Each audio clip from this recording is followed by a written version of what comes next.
Assalamualaikum warahmatullahi wabarakatuh. Iya kawan-kawan, nih di usia 25 hari setelah tanam, biasanya di ketiak daun dari tanaman melon ini kawan-kawan dapat dilihat ada sebahagian yang bermunculan tunas air, atau bahkan sudah bermunculan pula bunga di ketiak daunnya. Maka di usia yang masih dini seperti ini kawan-kawan, alangkah baiknya kita membuang bunganya. Jangan sampai kita biarkan ini karena sangat banyak memakan nutrisi. Kita buang dulu. Karena ini bisa dibilang masih belia nih kawan-kawan. Jangan dibiarkan dulu untuk berproduksi ya. Bisa dikatakan kawan-kawan pada umumnya memang di setiap ketiak daunnya itu akan mengeluarkan bunga. Namun harus segera kita buang. Dan kemudian bunga itu nanti kita biarkan bukan di ketiak daun yang dipangkal, akan tetapi pada ketiak daun yang ke-9 nantinya kawan-kawan. Biasanya dihitung dari pangkal ini 1, 2, 3, 4, 5. Ini kan masih 5 nih kawan-kawan. Jadi kalau dia memunculkan bunga ataupun memunculkan tunas air, maka alangkah baiknya cepat kita buang. Ini kita fokus dulu kepada tanaman induknya agar dia memiliki batang yang kuat, kemudian tidak kerdil, sehat gitu ya. Tidak kerdil karena ini tunas air dan bunga itu dapat menyebabkan batang utamanya menjadi kerdil. Jadi kalaupun dia berbuah, buahnya nggak akan maksimal dan bahkan bisa jadi tanaman melon ini bisa jadi stuck nih kawan-kawan. Kita buang dulu. Walaupun kecil seperti ini, jangan sampai luput, buang aja. Ini enaknya kawan-kawan kalau kita sudah membuat rambatannya, jadi dapat kita perhatikan ya, mana yang tunas air, mana yang bunga, itu kita bisa memperhatikannya. Nah, begitu juga dengan tunas air kawan-kawan yang sudah tumbuh ataupun percabangan, seperti kawan-kawan lihat seperti ini. Dari pangkal ya sebenarnya terlambat nih kawan-kawan, sudah cukup besar. Akan tetapi hal seperti ini harus segera dibuang. Segera kita potong. Ya, kita mengambil suatu batang utamanya dulu atau batang utamanya aja dulu. Sampai seperti yang saya sampaikan di awal itu pada ketiak daun yang ke-9. Kalau bisa itu baru dibiarkan. Kalau ada di bawah itu kita buang. Kita potong aja dengan menggunakan gunting, kan lunak tuh kawan-kawan. Ini tentu sayangnya nggak bisa dimasak nih kawan-kawan. Kalau dimasak mungkin banyak dapat, bisa di sayur bening ya. Jadi kita buang aja. Nih seperti ini. Ini namanya tunas air. Nih.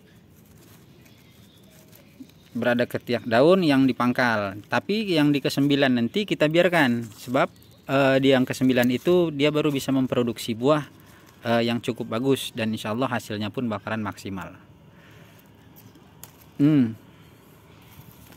Ada bunga di atasnya, buang. Ada bunga lagi, buang. Orang masih dini ya kawan-kawan, jangan dibiarkan nikah dulu, dia harus sanggup dulu untuk menikah supaya anaknya nanti ataupun generasinya nanti akan baik ataupun bagus ya, insya Allah ya. Ini upaya kita nih kawan-kawan supaya tanaman ini tentunya masih dalam keadaan sehat, nutrisinya tetap fokus kepada batang yang utama dulu, kemudian nanti kalau dia udah benar-benar sehat baru kita insya Allah membiarkan buahnya. Dan selanjutnya kawan-kawan, setelah kita bersihkan dari setiap ketiak daunnya yang memiliki bunga itu ataupun tunas air, baru kita selanjutnya adalah melakukan pemupukan. Nanti kita tunjukkan apa yang kita lakukan dalam pemupukan ya kawan-kawan.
Nah, baik kawan-kawan, untuk melakukan suatu pemupukan pada tanaman melon yang memang kita tanam di polybag yang kecil ya kawan-kawan ya. Jadi untuk pemupukannya ini sebenarnya cukup intensif, sebab dia tidak bisa dilakukan seperti pada polybag yang lebih besar, ataupun bahkan tidak seperti ditanam di lahan kawan-kawan. Jadi untuk pemupukan yang di awal nih kawan-kawan, alangkah baiknya kita melakukan pupuk tabur aja dulu ya. Pupuk tabur seperti NPK boleh, tetapi di sini saya menggunakan kompos terlebih dahulu karena yang kita butuhkan adalah kandungan N-nya yang cukup tinggi kawan-kawan. Jadi kompos itu lebih cepat untuk diserap. Nah, di sini telah saya sampaikan ya, kompos yang kita punya di sini adalah kompos dari tangkos ya, tandan kosong kelapa sawit. Seperti ini. Jadi kita hanya buat topping aja terlebih dahulu kawan-kawan. Topping seperti ini. Untuk polybag yang 2 ini kawan-kawan ya, untuk 2 polybag kita berikan 1 genggam untuk 2 polybag nih, jadi setengah-setengah. Nah seperti ini kawan-kawan, jadi nggak usah banyak. Kenapa demikian? Karena kalau langsung banyak nih kawan-kawan, ketika kita menyiramnya ataupun pada saat datang hujan, jadi karena dia dalam keadaan polybag yang kecil, ini airnya biasanya membawa nutrisinya itu langsung jatuh ke bawah atau hilang begitu saja karena dibilas oleh air hujan atau dengan air siraman kawan-kawan. Jadi untuk di polybag yang kecil ini, alangkah baiknya kita lebih baik memberikan pupuknya itu sedikit demi sedikit tapi rutin ya, seperti contohnya mungkin 10 hari sekali, atau dengan interval yaitu sekitar 14 hari sekali kawan-kawan. Itu udah paling lambat tuh ya, 14 hari sekali. Nah jadi setelah kita taruh di atasnya, ini kita sambil gemburkan pinggir-pinggirnya nih kawan-kawan, supaya komposnya tidak terletak pada satu arah ataupun satu tempat saja. Sambil kita gemburkan, kemudian kita buat keliling seperti ini. Nah ya, ini kita gunakan kompos dulu. Kalau kawan-kawan mau buat NPK boleh silahkan, tapi saya mau mencoba untuk menggunakan yang organik saja dulu tanpa menggunakan NPK ya. Tapi dicoba dulu, mudah-mudahan berhasil. Ada juga nanti yang akan saya berikan NPK sebagai perbandingan nantinya ya. Cara cukup mudah nih kawan-kawan. Nah, bagi kawan-kawan yang menggunakan pupuk NPK ataupun pupuk sintetik ini ya, cukup menaburkannya nih kawan-kawan ke atas media tanaman melon kita ya. Apalagi pada saat sekarang nih, seperti yang saya sampaikan bahwa di sini masih dalam keadaan musim hujan tuh kawan-kawan. Jadi nggak cocok kalau seandainya NPK-nya itu kita larutkan kemudian kita siram gitu ya. Akan tetapi lebih baik tentunya ini kita tabur saja. Tapi sebelumnya kawan-kawan nih, untuk di pinggir-pinggirnya tetap kita congkel-congkel dulu ya. Kita congkel dulu seperti ini. Kemudian kita tabur di sekelilingnya. Cukup 1 sendok teh aja kurang lebih kawan-kawan. 1 sendok teh saja. Itu pun jangan penuh ya. Jangan penuh. Jadi cukup hanya sekitar beberapa butir saja. Nih, saya kira-kira ya, nggak pakai sendok. Kemudian kita tutup. Ini fungsinya kawan-kawan supaya area yang di sekeliling dari polybag ini mendapatkan nutrisi dari NPK yang kita tabur. Nah,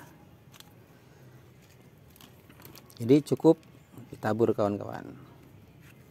Ini untuk penggunaannya, saya ulangi lagi kawan-kawan, lebih baik memang sedikit tapi sering. Kalau bisa ini seminggu sekali ataupun 10 hari sekali. Seminggu sekali ataupun 10 hari sekali saja. Jangan sekaligus banyak gitu ya. Karena ini kita menanamnya pada polybag yang kecil. Itu aja sebenarnya. Nah, yang penting rutin. Oke, mudah bukan untuk melakukannya. Dan apabila kita disiplin dalam melakukan hal ini, insya Allah tanaman melon kita walaupun di polybag yang kecil seperti ini mudah-mudahan dapat berhasil ya. Doakan deh juga sama-sama nih punya kita juga berhasil ya. Terima kasih yang sudah menonton, mudah-mudahan ada manfaatnya. Di usia 25 hari kawan-kawan, kita melakukan suatu pemangkasan dan pemupukan. Mudah-mudahan bermanfaat. Sekali lagi terima kasih yang sudah menonton. Assalamualaikum warahmatullahi wabarakatuh. Insya Allah kita lanjut lagi nanti ya pada video selanjutnya. Bunga melon yang sudah bermekaran kawan-kawan. Kita buang dulu, masih bocah ini.